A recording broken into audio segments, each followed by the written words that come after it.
wabarakatuh. Gimana kabarnya teman-teman semuanya? Semoga dalam keadaan baik-baik selalu.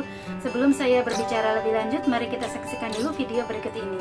1 tahun lebih di dalam majikan itu. Iya, Digebukin terus. Kenapa kamu digebukin? nggak tahu kalau anaknya bermasalah di sekolah digebukin. Semua ini karena aku. Terus juga masak nggak enak, terus kerjanya juga lambat, kerja harus cepat. Salonnya sepi, ada masalah, kamu juga yang kena. Iya, kena Kamu sempat dipaksa buat makan kotoran anjing. kotoran anjing. Iya, HP disita. iya. Keluar Iya. rumah bisa.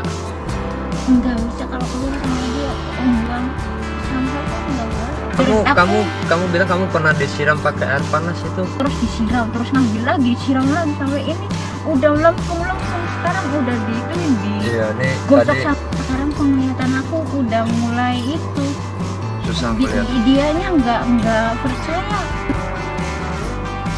Pipe Haiso itu namanya apa ya? Apa? Baik clean, Baik clean lah. Baik clean. Mecahin gelas harganya 18.000. Mecahin gelas disuruh bayar 18.000. Sayur busuk enggak Disuruh dia jual barang-barang terlarang atau jual, mohon maaf, jual diri untuk ngelunasin hutang itu. pernah. Ya teman-teman, itu video TKW kaburan tenaga kerja wanita, bukan di Hong Kong tapi di Taiwan. Mbaknya itu kerja di Taiwan sudah 11 tahun lebih katanya, kemudian memilih kabur dengan alasan karena kakeknya itu pernah tiba-tiba saja tidur di sebelah dia, bukan ngapa-ngapain tapi tiba-tiba saja ada di sebelah dia gitu. Dia takut kakeknya ditendang, kemudian dia kabur. Diajak oleh temennya dengan iming-iming gaji yang lebih besar, di sana boleh sholat, jobnya jaga anak. Nah kemudian si mbaknya ini sudah bekerja selama 14 bulan, dan selama 14 bulan itu hanya menerima gaji awal bulan saja atau bulan pertama saja, dengan alasan dia sudah memecahkan gelasnya majikan yang harganya mahal. Kemudian dipaksa untuk tanda tangan oleh majikannya bahwa mengakui dia telah berhutang dan siap untuk gajinya itu dipotong sama majikannya untuk menggantikan harga gelas itu. Begitu juga ketika ada sayuran yang busuk atau ketika masak tidak enak atau apa, dia akan selalu disuruh tanda tangan bahwa dia siap dipotong gaji atau berhutang sama majikan, sehingga dia selama 14 bulan itu tidak pernah menerima gaji. Nah, si majikan ini sangat jahat sekali, dan hampir setiap hari selama 14 bulan itu, 1 tahun lebih itu, dia setiap hari dipukulin sampai kepalanya bocor. Kemudian kepalanya sudah bocor saking dipukulin, rambutnya habis rontok itu, kemudian dia disiram pakai Backlin, katanya mungkin untuk mensterilkan pikiran majikan gila ini ya. Mungkin dia sejenisnya orang yang apa sih, punya kelainan itu ya. Nah kemudian telinganya ini, gendang telinganya ini dipukul sampai, bukan itu loh, sampai gendang telinganya itu bocor. Ini buah telinganya ini, bibir telinganya ini sampai bengkak, sampai keras gitu, dan entah berapa seringnya, berapa kerasnya, sampai gendangnya ini udah rusak, udah nggak bisa mendengar lagi, matanya udah rabun, kena itu siraman Backlin, sampai bengkak-bengkak, giginya 2 hilang, bibirnya, daging bibir udah habis, sekujur tubuh lebam-lebam, tangan bengkak, kaki bengkak, sampai ke waktu dia di otopsi ya, ada seorang aktivis yang membantu dia, menolong dia, aktivis Taiwan, sampai kemaluannya itu ikutan lebam. Dan si mbaknya ini dalam keadaan yang sangat kurus sekali, kekurangan makan dan segala macam. Dia setiap hari dipukulin, ditendang, dijambak, sampai kemaluannya ditusuk, sampai apa, bahkan dia diancam katanya untuk melunasi hutang-hutangnya sama majikan itu, dia mau dijual sama germo gitu, atau dia dipaksa untuk menjual narkoba untuk melunasi hutang-hutangnya sama majikan. Segitu sadisnya majikan ya. Di sini yang ingin saya bicarakan yaitu teman-teman, masalah melindungi diri kita sendiri ya. Pertama-tama yang ingin saya sampaikan itu, teman-teman jangan kabur ya. Mau teman-teman itu di Taiwan, Singapura, Malaysia, Hong Kong, kabur itu jelas-jelas bukan pilihan yang baik. Ingat, tujuan kita dari rumah ke luar negeri itu apa? Tujuan kita baik, kerja baik-baik. Kalau misalnya di sini kita menemukan nasib yang tidak enak, tidak sesuai keinginan, solusinya bukan kabur. Solusinya bukan kabur. Ingat, tujuan kita ke sini untuk masa depan yang lebih baik, supaya anak kita bisa sekolah maksimal, supaya masa depan anak kita lebih cerah, tidak sama seperti kita. Dan di sini kita itu ya, jangankan ikut orang lain, ikut orang tua kita sendiri saja pasti ada masalah, teman-teman. Ikut orang lain pasti nggak ada yang enak, pasti dari sisi ini enak, oh kerjaannya ringan, ada yang bikin nggak enaknya, itu pasti semua job apapun. Jadi kalau teman-teman nyari yang enak, jangan jadi pembantu ya teman-teman, karena jadi pembantu itu nggak ada yang enak. Nah, yang pertama-tama saya ingin sampaikan, jangan kabur. Dan kedua, kalau teman-teman emang sudah terlanjur jadi kaburan, atau di Hong Kong itu ada yang jadi OS ya, untuk melindungi diri sendiri ya teman-teman. Teman-teman itu harus peka. Kayak misalnya si mbak ini ya, sudah tahu majikannya kan jahat kan, 14 bulan gak digaji, setiap hari dipukulin. Kenapa?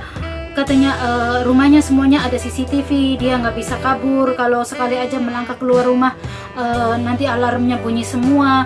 Kemudian buang sampah pun diikutin majikan. Tapi dia pernah bilang, kalau anaknya di sekolah berantem sama anaknya orang, itu dia sampai rumah akan dipukulin sama majikan.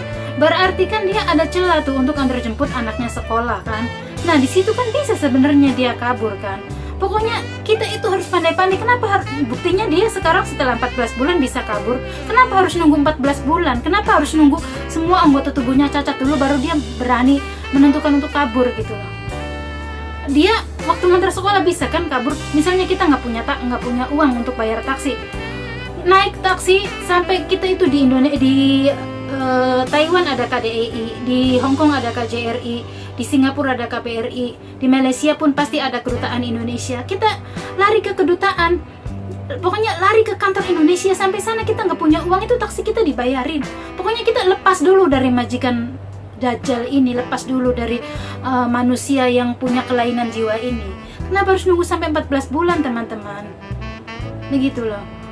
Kita itu harus peka, kenapa harus takut kalau untuk kita emang kita ini udah dizolimi. Jangan, oh iya saya ini sudah punya hutang sama majikan, saya merusak ini. Teman-teman, gunakan dulu akal sehatnya ya teman-teman. Jangan takut, kita dimanapun kita itu dilindungi, negara itu ada untuk kita, dimanapun kita, mau kita di Arab, mau kita dimanapun, jangan takut. Kalau emang teman-teman mengalami penganiayaan, jangan takut. Mungkin penganiayaan bukan dalam bentuk pemukulan ya, ada yang dalam bentuk pelecehan seksual atau apa. Kalau teman-teman merasa terzolimi, teraniaya, cepat-cepat cari pertolongan. Jangan nunggu sampai kita babak belur, cacat dulu baru kita kabur, baru kita punya tekad berani keluar. Apalagi itu cuma majikan ilegal ya teman-teman. Nah kemudian poin yang ketiga yang ingin saya sampaikan ya, selain teman-teman harus pandai-pandai melindungi diri sendiri ya, kemudian selama kita bekerja ya, selama kita sedang di negara orang, sebisa apapun kita jangan lupakan ibadah ya teman-teman. Kayak saya alhamdulillah punya kamar sendiri, walaupun saya tidak bisa sholat 5 waktu, tapi saya masih bisa kalau isya sama subuh. Kan isya kan saya udah masuk kamar, kalau subuh neneknya belum bangun saya udah sholat, gitu bisa.